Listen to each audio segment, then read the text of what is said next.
Assalamualaikum warahmatullahi wabarakatuh. Semoga Bapak Ibu senantiasa diberi kesehatan, ketenangan hati, dan kekuatan di usia yang penuh berkah ini. Saya ingin bertanya, sudah berapa lama Bapak Ibu memulai pagi dengan secangkir kopi hangat, suara air yang menetes ke cangkir, aroma kopi yang memenuhi dapur, dan rasa hangat saat menggenggam cangkir itu, seakan menjadi bagian tak terpisahkan dari pagi hari. Banyak orang percaya bahwa kopi adalah sahabat terbaik, membuat pikiran lebih segar, membantu fokus, bahkan dianggap baik untuk jantung. Namun penelitian terbaru justru mengungkap fakta yang mengkhawatirkan, khususnya bagi yang berusia di atas 60 tahun.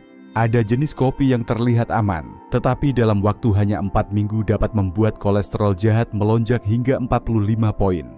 Ada pula yang terbukti meningkatkan risiko stroke pada lansia hingga 72%. Ironisnya kopi-kopi ini masih dijual bebas, bahkan dipasarkan seolah-olah menyehatkan, sehingga jutaan orang meminumnya setiap hari, tanpa menyadari kerusakan diam-diam pada jantung, otak, dan ginjal mereka. Pernahkah Bapak Ibu bertanya pada diri sendiri, apakah kopi yang diminum setiap pagi benar-benar membantu kesehatan atau justru perlahan merusaknya? Dan apakah Bapak Ibu sering melewatkan sarapan hanya minum kopi, lalu memulai aktivitas? Silakan tulis jawabannya di kolom komentar, karena saya akan membaca dan memberikan saran yang sesuai untuk masing-masing. Perkenalkan, saya Dr. Rahmat Widodo, hampir 60 tahun, dan lebih dari 2 dekade saya telah mendampingi kesehatan para lansia di berbagai daerah Indonesia, dari desa kecil di Jawa hingga kota besar di Sulawesi. Hari ini saya akan mengajak Bapak Ibu mengenali 4 jenis kopi berbahaya yang sebaiknya dihindari, serta 4 pilihan kopi yang dapat melindungi daya ingat, kesehatan jantung, dan kekuatan tulang, agar setiap cangkir kopi bukan hanya kebiasaan tetapi juga sumber kekuatan di usia senja. Bapak Ibu yang saya hormati, setelah kita menelusuri seluruh penjelasan hari ini, ada satu hal penting yang perlu diingat. Kopi itu sendiri bukanlah musuh. Selama berpuluh-puluh tahun, banyak orang meyakini bahwa secangkir kopi di pagi hari adalah awal yang sempurna, memberi semangat, menjaga fokus, dan menjadi teman setia memulai aktivitas. Dan memang benar, kopi bisa menjadi bagian dari gaya hidup sehat. Tetapi seperti yang telah kita bahas, tidak semua jenis kopi membawa manfaat yang sama, apalagi untuk tubuh yang sudah melewati usia 60 tahun. Kita telah membongkar 4 jenis kopi yang diam-diam dapat melemahkan kesehatan jantung, mengganggu fungsi otak, membebani ginjal, dan bahkan memicu peradangan di tubuh. Mungkin selama ini Bapak Ibu meminumnya setiap hari tanpa menyadari dampaknya. Namun kabar baiknya, kita juga sudah mempelajari 4 pilihan kopi yang justru bisa menjadi pelindung tubuh, membantu menjaga daya ingat, tetap tajam, memperkuat otot dan tulang, menstabilkan kadar gula darah, dan menjaga peredaran darah tetap lancar. Kuncinya bukan terletak pada pertanyaan minum kopi atau tidak, melainkan kopi seperti apa yang Bapak Ibu pilih, bagaimana cara menyeduhnya, dan apa yang ditambahkan di dalamnya. Perubahan kecil mengganti kopi instan, berperisa dengan kopi murni, memilih metode seduh dengan filter kertas, atau menambahkan bahan fungsional seperti MCT oil atau kolagen, dapat memberi efek luar biasa dalam jangka panjang. Mulai besok pagi, coba pikirkan apa yang bisa saya ubah dari kebiasaan minum kopi hari ini untuk membuat tubuh lebih sehat. Pertanyaan sederhana ini bisa menjadi pemicu perubahan besar. Ingat, setiap tegukan adalah pilihan, apakah ia akan menjadi bahan bakar yang memperkuat tubuh atau racun yang perlahan melemahkannya. Saya mendorong Bapak Ibu untuk mencoba satu perubahan kecil saja minggu ini. Pilih satu tips yang paling mudah dilakukan dan rasakan perbedaannya. Catat apa yang berubah: energi lebih stabil, tidur lebih nyenyak, atau nyeri sendi berkurang. Sebelum kita mulai, tulis di kolom komentar Bapak Ibu menonton video ini dari mana. Saya senang sekali bisa menyapa langsung di video berikutnya. Dengan pengetahuan dan langkah kecil yang konsisten, kopi di meja Bapak Ibu bukan hanya sekadar minuman, melainkan bagian dari perjalanan menuju kesehatan yang lebih baik. Bagi banyak orang, secangkir kopi terasa kurang lengkap tanpa sentuhan rasa creamy. Bagi yang intoleransi laktosa, creamer non-susu sering dianggap solusi praktis. Namun di balik tekstur lembut dan rasa gurihnya, creamer non-susu buatan justru bisa menjadi sumber masalah kesehatan, terutama bagi Bapak Ibu di atas 60 tahun. Sebagian besar creamer non-susu komersial dibuat dari campuran minyak nabati terhidrogenasi, bahan pengawet, dan zat pengental. Salah satu yang sering ditemukan adalah titanium dioksida, zat pemutih yang memberi warna putih pada creamer, tetapi juga digunakan dalam cat dan produk industri. Penelitian tahun 2021 di Journal of Toxicological Sciences menunjukkan paparan titanium dioksida dapat memicu stres oksidatif merusak jaringan dan mempercepat penuaan.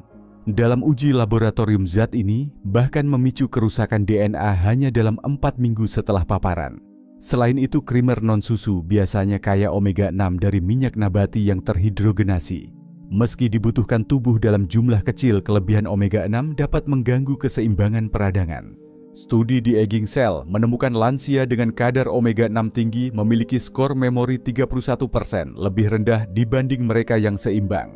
Dalam jangka panjang, hal ini dapat mempercepat penurunan fungsi otak dan meningkatkan risiko masalah persendian. Banyak krimer juga mengandung gula olahan seperti corn syrup solids dan maltodextrin yang membuat gula darah melonjak cepat, memicu rasa lelah, pusing, dan penumpukan lemak di area perut jika dikonsumsi rutin. Ibu Hartini, 64 tahun dari Bogor, terbiasa menambahkan 2 sendok krimer non-susu ke kopinya setiap pagi. Bertahun-tahun ia merasa baik-baik saja, hingga suatu hari dokter menemukan kadar trigliserida dan gula darahnya tinggi. Setelah mengganti krimer buatan dengan susu almond tanpa gula dan membatasi kopi menjadi 2 cangkir sehari, hasil lab membaik hanya dalam 3 bulan. Pilihan lebih aman adalah menggunakan bahan alami, seperti susu sapi organik, full cream susu almond tanpa gula, atau susu OAT yang diperkaya kalsium dan vitamin D. Bahkan belajar menikmati kopi hitam dengan sedikit garam Himalaya bisa menjadi opsi sehat. Dengan langkah ini, Bapak Ibu tetap bisa menikmati kopi nikmat sambil menjaga kesehatan jantung, otak, dan berat badan tetap terkendali di usia lanjut. Banyak lansia beralih ke kopi tanpa kafein atau decaf karena ingin tetap menikmati rasa kopi tanpa efek berdebar atau tekanan darah naik. Secara teori, pilihan ini terdengar aman, namun tidak semua kopi decaf diproses dengan cara yang sehat. Sebagian besar merek decaf di pasaran menggunakan methylene chloride, yaitu pelarut kimia yang juga dipakai dalam pembersih logam dan penghapus cat. Industri kopi sering mengklaim bahwa methylene chloride akan menguap sepenuhnya saat proses pemanggangan. Namun penelitian dari Universitas Stanford menemukan residu senyawa ini masih terdeteksi hingga 10 bagian per juta pada beberapa merek kopi decaf populer. Memang jumlah ini masih di bawah batas legal FDA, tetapi aman secara hukum tidak selalu berarti aman untuk kesehatan, terlebih bagi tubuh lansia yang meminumnya setiap hari. Bahaya utama methylene chloride adalah kemampuannya melewati sawar darah otak blood-brain barrier. Begitu masuk ke sistem saraf pusat, zat ini dapat mengganggu fungsi mitokondria pembangkit tenaga sel otak, sehingga sel menjadi kurang efisien menghasilkan energi. Dampaknya bisa berupa penurunan daya ingat, sering linglung, pusing, bahkan menimbulkan gejala mirip demensia jika digunakan dalam jangka panjang. Risikonya tidak berhenti di otak. Hati dan ginjal yang fungsinya cenderung menurun seiring bertambahnya usia menjadi organ utama yang harus bekerja keras membuang racun ini. Sebuah studi tahun 2022 pada hewan menunjukkan bahwa paparan methylene chloride dosis rendah saja sudah dapat menyebabkan peradangan hati hanya dalam waktu 14 hari. Bagi lansia dengan masalah hati atau ginjal ini berarti beban tambahan yang bisa memperburuk kondisi. Bapak Hasan, 69 tahun dari Makassar, selama lebih dari 12 tahun rutin minum kopi decaf dari supermarket. Beliau mengira rasa lelah dan sulit fokus yang sering muncul adalah bagian normal dari penuaan. Setelah putrinya membelikan kopi decaf dengan label Swiss Water Process, hanya dalam 2 minggu, beliau merasa lebih segar di pagi hari dan mampu menyelesaikan teka-teki silang yang sebelumnya terasa sulit. Alternatif yang lebih aman adalah memilih decaf dengan label Swiss Water Process atau methylene chloride free. Proses Swiss Water hanya menggunakan air, suhu, dan waktu untuk menghilangkan kafein tanpa bahan kimia berbahaya, sambil tetap mempertahankan cita rasa asli kopi. Jika memungkinkan, pilih juga kopi decaf organik agar terhindar dari residu pestisida. Dengan beralih ke decaf yang diproses secara alami, Bapak Ibu dapat melindungi kejernihan pikiran, menjaga kesehatan hati dan ginjal, serta tetap mempertahankan kenikmatan rutinitas minum kopi tanpa rasa khawatir akan bahaya tersembunyi di setiap tegukan. Banyak orang percaya bahwa kopi yang diseduh secara tradisional tanpa filter kertas seperti kopi tubruk, kopi ala French press Turkish coffee, atau metode rebus tradisional khas Skandinavia adalah pilihan paling murni dan alami. Aromanya yang tajam, rasa yang pekat, dan proses penyeduhan yang sederhana memang memberi kesan autentik. Namun bagi Bapak Ibu yang telah berusia di atas 60 tahun, metode ini justru dapat membawa risiko kesehatan yang tidak boleh diabaikan. Masalah utama pada kopi tanpa filter kertas adalah kandungan kafeistol, senyawa alami dalam minyak kopi yang terbukti secara ilmiah dapat meningkatkan kolesterol LDL, kolesterol jahat secara signifikan. Berbeda dengan kolesterol dari makanan seperti daging atau telur, kafeistol bekerja langsung di hati dan merangsang produksi kolesterol LDL lebih banyak dari normal. Penelitian besar yang dipublikasikan tahun 2020 di European Journal of Preventive Cardiology menunjukkan bahwa peminum kopi tanpa filter memiliki risiko 30% lebih tinggi meninggal akibat penyakit kardiovaskular dibandingkan mereka yang menggunakan metode seduh dengan filter kertas. Pada lansia, lonjakan LDL ini bahkan dapat mencapai 45 mg/dl hanya dalam 4 minggu konsumsi harian. Selain risiko bagi jantung dan pembuluh darah, kopi tanpa filter juga mengandung minyak dan asam kopi dalam jumlah lebih tinggi yang dapat mengiritasi lapisan dinding lambung.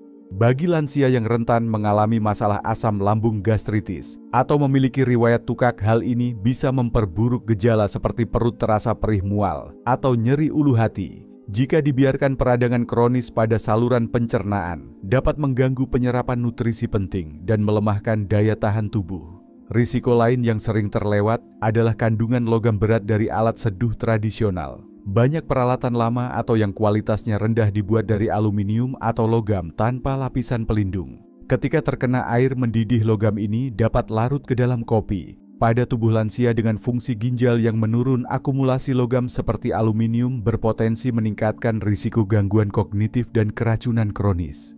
Pak Sugeng, 67 tahun, dari Sleman adalah contoh nyata. Selama lebih dari 20 tahun beliau rutin minum kopi tubruk pekat 3 kali sehari.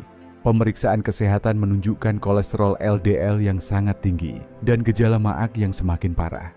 Setelah beralih ke metode pour over dengan filter kertas dan membatasi kopi tanpa filter, hanya sesekali kolesterolnya turun signifikan dan keluhan perutnya berkurang dalam 3 bulan.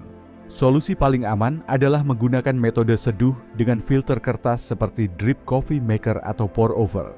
Filter kertas mampu menyaring sebagian besar kafeistol sekaligus mempertahankan antioksidan alami kopi. Jika tetap ingin menggunakan French press, tambahkan kertas filter di dalamnya atau kombinasikan dengan kopi saring beberapa kali seminggu. Dengan perubahan sederhana ini, Bapak Ibu tetap bisa menikmati rasa kopi yang nikmat sambil melindungi kesehatan jantung, pencernaan, dan kualitas hidup di usia lanjut. Bapak Ibu yang saya hormati, setelah kita membahas 4 jenis kopi yang diam-diam dapat merusak kesehatan jantung, otak, dan ginjal, mungkin ada rasa khawatir, bahkan bertanya-tanya, kalau begitu apa masih aman untuk minum kopi di usia saya? Jawabannya tentu saja masih.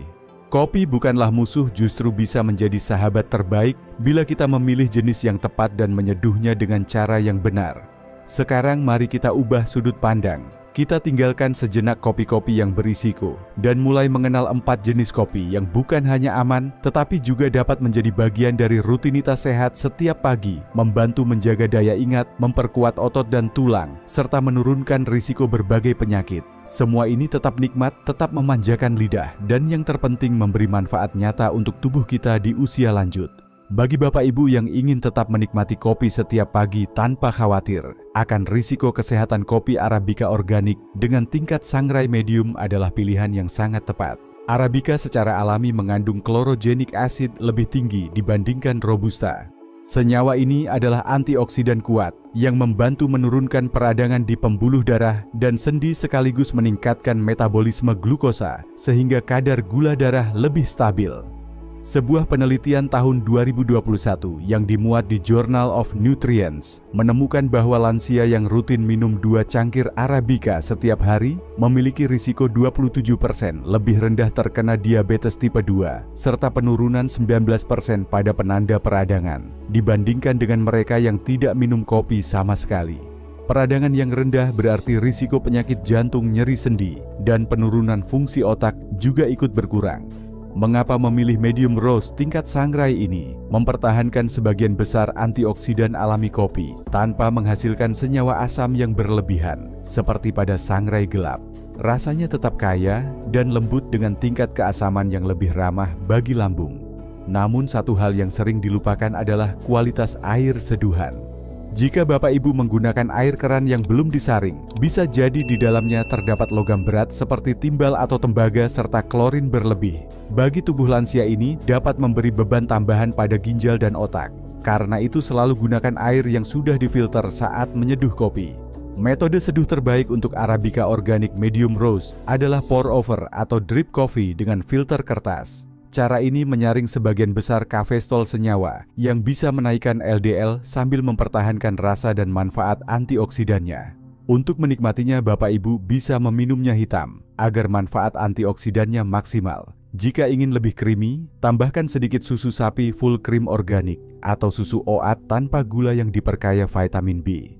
Untuk rasa manis alami, taburi sedikit bubuk kayu manis Ceylon yang juga bermanfaat untuk membantu mengontrol kadar gula darah. Dengan mengganti kopi harian menjadi Arabica Organic Medium Roast, Bapak Ibu tidak hanya menikmati secangkir minuman hangat yang nikmat, tetapi juga memberi tubuh perlindungan tambahan terhadap peradangan, membantu menjaga kestabilan gula darah, dan melindungi kesehatan jantung di usia lanjut. Cold brew mungkin terdengar seperti tren kafe modern, tetapi bagi Bapak Ibu di atas 60 tahun, metode seduh ini justru menawarkan banyak keuntungan kesehatan. Perbedaan utamanya terletak pada cara ekstraksi bubuk kopi kasar direndam dalam air dingin selama 12 hingga 24 jam. Proses ini menurunkan kadar asam kopi hingga 70% lebih rendah dibandingkan seduhan panas, sehingga jauh lebih ramah untuk lambung dan tidak mudah memicu gejala maag gastritis atau reflux asam. Selain itu, cold brew mempertahankan lebih banyak antioksidan, terutama chlorogenic acid dan melanoidin, yang bermanfaat untuk melindungi pembuluh darah, menjaga elastisitas arteri, dan membantu mencegah kerusakan sel akibat radikal bebas. Melanoidin bahkan memiliki efek mendukung kesehatan mata. Sebuah penelitian selama 5 tahun menemukan bahwa konsumsi rutin melanoidin dapat mengurangi risiko degenerasi makula terkait usia hingga 31%. Keunggulan lain cold brew adalah kandungan magnesium yang lebih tinggi, bahkan bisa mencapai 250% dibanding kopi seduhan panas. Magnesium berperan penting dalam menjaga ritme jantung tetap stabil, memperkuat tulang, dan membantu fungsi otot tetap optimal di usia lanjut. Bapak Adnan, 65 tahun dari Malang, dulunya sering mengalami nyeri ulu hati setiap kali minum kopi panas. Setelah mencoba cold brew yang diseduh di rumah, ia tidak lagi merasakan keluhan tersebut dan tetap bisa menikmati kopi setiap pagi tanpa gangguan pencernaan. Membuat cold brew di rumah cukup mudah. Gunakan kopi Arabica Medium Roast, digiling kasar, campurkan 1 cangkir bubuk kopi dengan 4 cangkir air bersih yang sudah difilter, rendam dalam wadah tertutup di kulkas selama 12-24 jam, lalu saring menggunakan kertas filter atau saringan halus. Konsentrat yang dihasilkan bisa disimpan di kulkas hingga 2 minggu. Untuk penyajian, Bapak Ibu bisa mencampur 1 bagian konsentrat cold brew dengan 3 bagian air atau susu almond tanpa gula untuk rasa lebih lembut. Jika ingin energi yang lebih kuat di siang hari, gunakan perbandingan 1:1. Dengan cold brew, Bapak Ibu mendapatkan kopi yang halus, rendah asam, kaya antioksidan, dan tinggi magnesium, memberi energi stabil tanpa rasa berdebar atau gangguan lambung, sehingga tetap bisa menikmati kenikmatan kopi sambil menjaga kesehatan di usia senja. Bayangkan Bapak Ibu memulai pagi dengan secangkir kopi hangat yang tidak hanya membangunkan pikiran, tetapi juga membantu menjaga kekuatan sendi tulang dan elastisitas kulit. Inilah manfaat yang bisa didapat jika menambahkan kolagen peptides ke dalam kopi harian. Kolagen adalah protein terbanyak di dalam tubuh yang berfungsi sebagai lem perekat untuk menyatukan sendi tulang, otot, dan kulit. Masalahnya, setelah usia 50 tahun, produksi kolagen alami menurun sekitar 1,5% setiap tahun. Akibatnya di usia 60-an, banyak lansia mulai merasakan sendi kaku, nyeri setelah berjalan jauh, kulit kendur, atau luka yang lebih lama sembuh. Kolagen peptides adalah bentuk kolagen yang sudah dipecah menjadi rantai asam amino pendek sehingga mudah diserap oleh tubuh. Menariknya, panas dari kopi tidak merusak kolagen ini. Justru minum kolagen bersama kopi membantu memperlancar peredaran darah sehingga asam amino dapat mencapai jaringan yang membutuhkan perbaikan lebih cepat. Salah satu asam amino utama dalam kolagen, glycine, berperan mengurangi peradangan di persendian dan otot. Asam amino lain, proline, penting untuk membangun kembali tulang rawan dan jaringan ikat. Penelitian tahun 2020 di Journal of Clinical Nutrition melibatkan lansia usia 60-75 tahun yang mengonsumsi 10 gram collagen peptides setiap hari selama 6 bulan. Hasilnya peningkatan mobilitas sendi hingga 40%, penurunan nyeri otot 25%, dan peningkatan kepadatan tulang di area pinggul daerah yang sangat rentan patah pada usia lanjut. Ibu Mariani, 63 tahun dari Semarang, dulu sulit naik tangga karena lututnya sering nyeri. Setelah rutin menambahkan 1 sendok kolagen peptides ke kopi paginya selama 3 bulan, ia merasa lebih ringan bergerak dan bisa kembali berolahraga ringan tanpa rasa sakit yang berarti. Cara penggunaannya sederhana: seduh kopi. Seperti biasa, idealnya kopi Arabica medium roast dengan air bersih yang difilter, lalu tambahkan 1 sendok takar sekitar 10 gram collagen peptides. Aduk hingga larut sepenuhnya. Collagen peptides tidak memiliki rasa sehingga cita rasa kopi tetap utuh. Pilih kolagen dari sumber sapi grass-fed atau ikan tangkapan liar dan pastikan memiliki sertifikat uji bebas logam berat. Dengan langkah sederhana ini, setiap tegukan kopi bukan hanya memberi energi, tetapi juga membantu memperkuat sendi, menjaga tulang tetap kokoh, mempertahankan massa otot, dan membuat kulit lebih sehat di usia senja. Jika Bapak Ibu ingin menjadikan secangkir kopi pagi sebagai bahan bakar yang tidak hanya membangunkan pikiran, tetapi juga menajamkan ingatan, melindungi jantung, dan menjaga kekuatan otot, maka menambahkan MCT oil dan kayu manis Ceylon kayu manis asli adalah pilihan yang tepat. MCT oil medium chain triglycerides adalah jenis lemak sehat yang diekstrak dari minyak kelapa. Berbeda dengan lemak biasa, MCT langsung dibawa ke hati dan diubah menjadi keton, sumber energi alternatif untuk otak dan otot. Hal ini sangat penting karena kemampuan otak menggunakan glukosa akan menurun seiring bertambahnya usia. Dengan keton, otak tetap mendapat energi bersih tanpa bergantung sepenuhnya pada gula darah. Penelitian tahun 2021 di Frontiers in Aging Neuroscience menunjukkan bahwa lansia yang menambahkan MCT oil ke dalam pola makan, mereka mengalami peningkatan memori kerja dan fleksibilitas kognitif hingga 31% hanya dalam 8 minggu.